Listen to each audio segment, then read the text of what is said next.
Sonic the Hedgehog can be kind of a controversial topic. Some people love the games, some people hate them.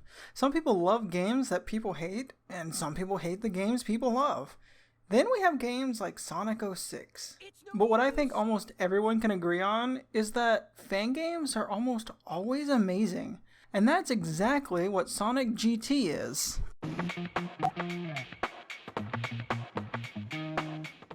Sonic GT is a 3D Sonic fan game with 4 playable levels, multiple playable characters, a fully voiced story mode, and more. But I'm getting ahead of myself. The game starts you off in a tutorial level, which I took my sweet time on. Being a fan game, I assumed it was going to be a bit different from an official game, and oh boy was I right.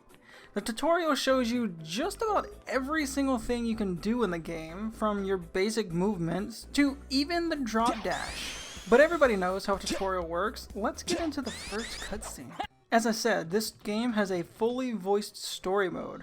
While the cutscenes themselves aren't technically fully animated, it's more like something you'd see in an RPG. It's still really cool to see in a fan game though. Plus, the voice actors did a great job, especially for Mighty. Eggman! I'm cracking you open this time for sure! Also, the fact that Mighty the Armadillo is even in the game at all is a massive plus in my books. Mighty never gets enough attention, so seeing him in anything is always awesome. Anyway, we're dropped into Ocean Paradise, our actual first level of the game, and I must say, the level designs in this game are absolutely incredible. This game doesn't have a dash mechanic, which I am thankful for. The dash gameplay has gotten incredibly boring, so to see a game finally not use it and go with something more momentum based makes it so much more fun. The fighting in this game is incredibly fun as well. The first batch of enemies we fight are a group of 6 egg pawns, and they are so fun. It feels different from an official Sonic game, but better. I'm not sure how to explain it, really. Maybe the homing attack is faster, so you're able to easily go to one enemy to the next seamlessly? I'm genuinely not sure why, but it feels so much fun to use. Anyway, after killing the egg pawns, we save Mighty for him to tell us that Eggman has kidnapped Ray, which we already knew from the opening cutscene. We then continue with Ocean Paradise. This is when we see the next new enemy, the crab meat. They sit in place and shoot at you. They're pretty easy to dodge and attack, but I did get hit a few times. We also saw a glimpse of the Moto bug, but we'll come back to that later. This game also has the shield power-ups, like the bubble and lightning shield. I never saw much of a use for them. If anything, they hindered my process. But it's a neat addition. At the end of Ocean Paradise, we get another cutscene, basically just directing us to the next level. That level being Hilltop Zone. Although, we do figure out why Eggman kidnapped Ray. He's bait to get Mighty there for Eggman to use his shell on one of his bots. But then we're dropped off at Hilltop Zone, a more traditional looking Sonic level, and probably one of the most fun to play as Sonic. You're greeted by a few more Moto bugs, egg pawns, and even some lava with these lava snake guys. In this level, we're also introduced to springs that only open when you kill all the enemies around it.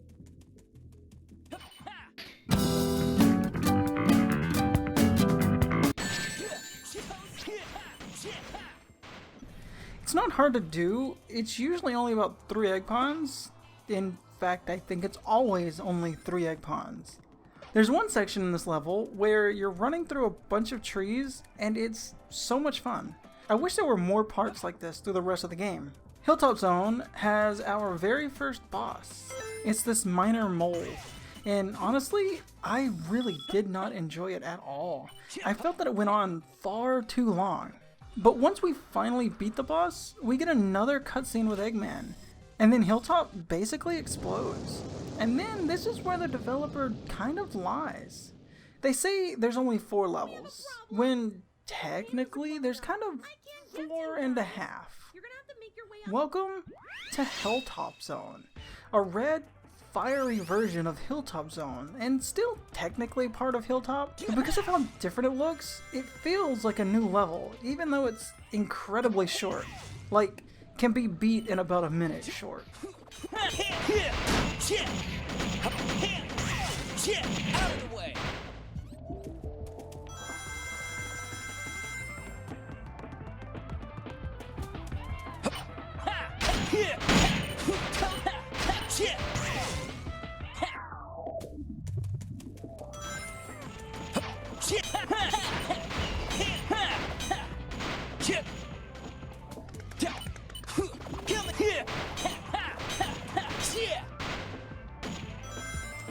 We beat that, watch a cutscene that hints at another character that turns out to be Shadow, then we're dropped off at Sunset Boulevard. This is probably one of the best looking levels. And it's actually my favorite level to play as Ray because of his ability to fly. This level gets us right into the action by starting us out on a rail. The level itself really does have that Sonic Adventure feeling to it, with the octagon-shaped platforms and, well, it being in a city. This level also has one of my favorite uses of the Lightspeed Dash in the entire game. It's incredibly simple, but incredibly satisfying. To use the Lightspeed Dash for just going around a corner is really fun. This level also has a boss in it, a robotic bird that throws little purple orbs at you. It's a pretty easy boss, but really slow. Again, I wasn't much of a fan of this one either. Another cutscene, another level. This time, we head to Hidden Base, the last level in the game. This level is desert themed, and set at night. It's definitely a lot different from all the other levels we've seen up to this point. There's even a point in the level where you have to run towards rolling rocks.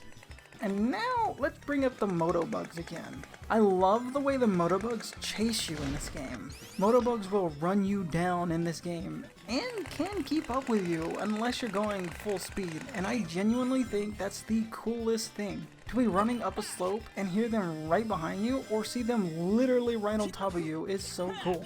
It's something Sega should start doing themselves. Anyway, we then get to the final boss, and let me tell you, this is the most annoying boss in the entire game. I said I didn't like the other two, but they don't even come close to this guy. Some of it just seemed like random luck if you would get hit. His egg laser was annoying to try to dodge, and I never really figured out when the shield would go away or come back in. But I don't want to be too harsh. A single boss doesn't ruin the entire game, and I did beat it, so it wasn't impossible. But let's move on to the extras. After all, there are different playable characters. As far as I can tell, the playable characters are Shadow, Mighty, Ray, and Sonic. There might be more that I just never unlocked, but from beating the main adventure, that's who you can play as. Mighty plays pretty much the exact same as Sonic. He even has the drop dash, even though they call it something different for him in the game. He's just a red Sonic, although he can't be hurt while rolling. Ray is basically Tails. He's able to glide. I mentioned Sunset Boulevard is most fun with Ray, and it's exactly because of the glide. His gliding makes reaching certain areas a lot easier, but also a lot more fun. Having the speed of Sonic but the flight of Tails just adds an extra dynamic to the game you'd never expect to see. No character is faster than the other as far as I'm aware, but Shadow feels so much faster than all the others. Maybe it's just the way he moves? His homing attack is also different. He doesn't actually attack like the rest. He teleports to the enemy or spring, which makes for an interesting experience. But now let's move on to the music in this game. Like most things, is great. Probably my favorite being for the speed shoes of all things, which gives me a bit of a Transformers Armada vibe.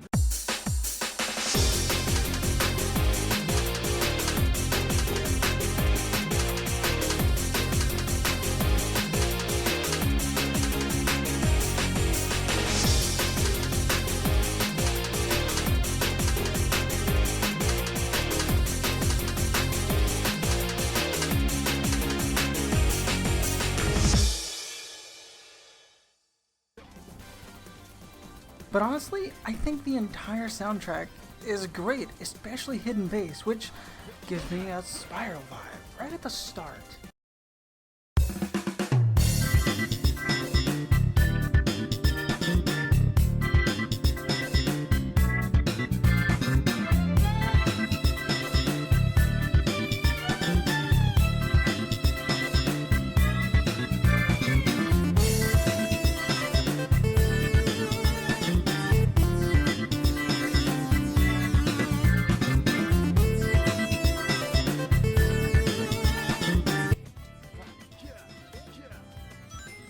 They all feel like Sonic music should.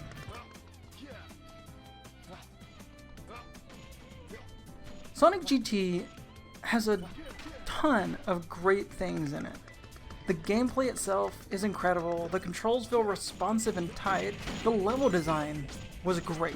Even though these levels are really big and don't really give you a major direction on which way to go, I only ever got lost a single time in Sunset Boulevard. That just goes to show how well made these levels are, that even though they don't go out of their way to make massive arrows to point you in the right direction, and yet you still know exactly where to go.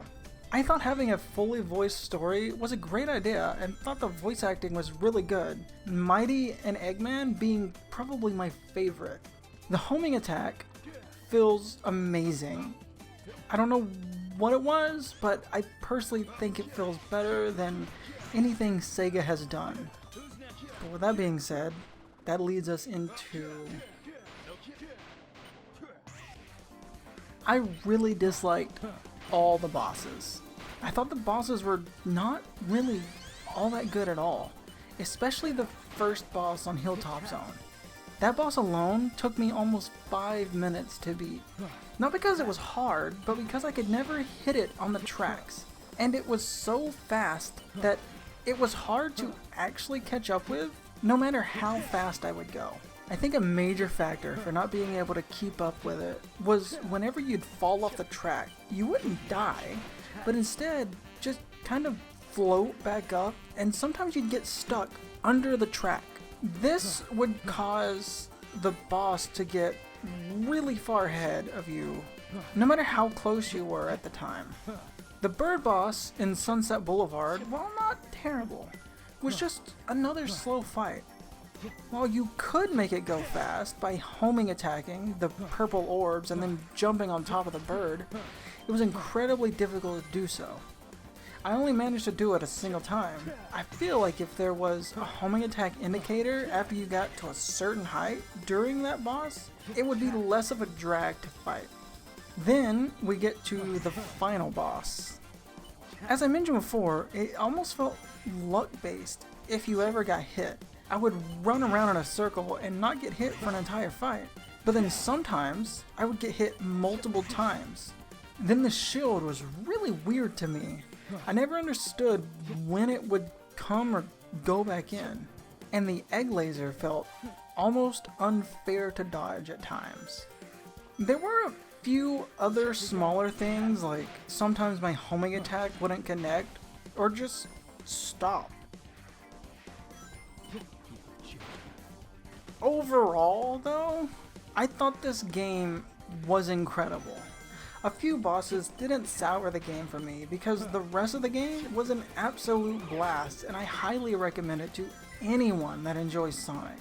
If you'd like to play the game, then it's free to play on Game Jolt, and I'll leave a link in the description below. With all that being said, I really do hope you enjoyed this video, and I will talk to you all in the next one. Bye!